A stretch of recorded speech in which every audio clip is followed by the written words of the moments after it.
Oh, once I was a waterman and lived at home at ease, and now I am a mariner and plough the angry seas. I thought I'd like seafaring life, so bid my love adieu, and shipped as cook and steward boys on board the Kangaroo.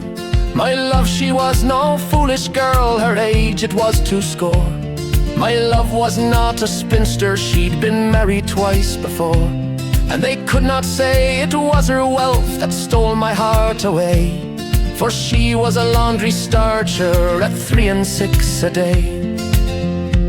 Oh, think of me, she mournfully did say, when you are in a foreign land 3,000 miles away.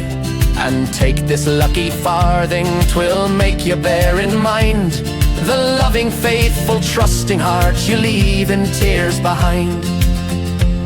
Cheer up, my own true love, don't weep so bitterly. But she sobbed and sighed and choked and cried and couldn't say goodbye. I won't be gone so very long, maybe a month or two, and when I do come back again, of course I'll marry you. Our vessel, it was homeward bound from many a foreign shore, and many a foreign present unto my love I bore. There were tortoises from Tenerife and toys from Timbuktu, a Chinese rat and a Bengal cat and a Bombay cockatoo. Paid off, I sought her dwelling in the suburbs of the town. An ancient dame upon a line was hanging out a gown. Where is my love? She's married, sir, about 6 months ago, to a man who drives a hardware van for Johnny Fox and Co.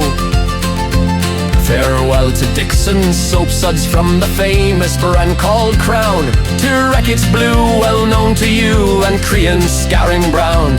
I'll seek some far and distant clime, I can no longer stay, for my heart is now so shattered, I must live on China Tay.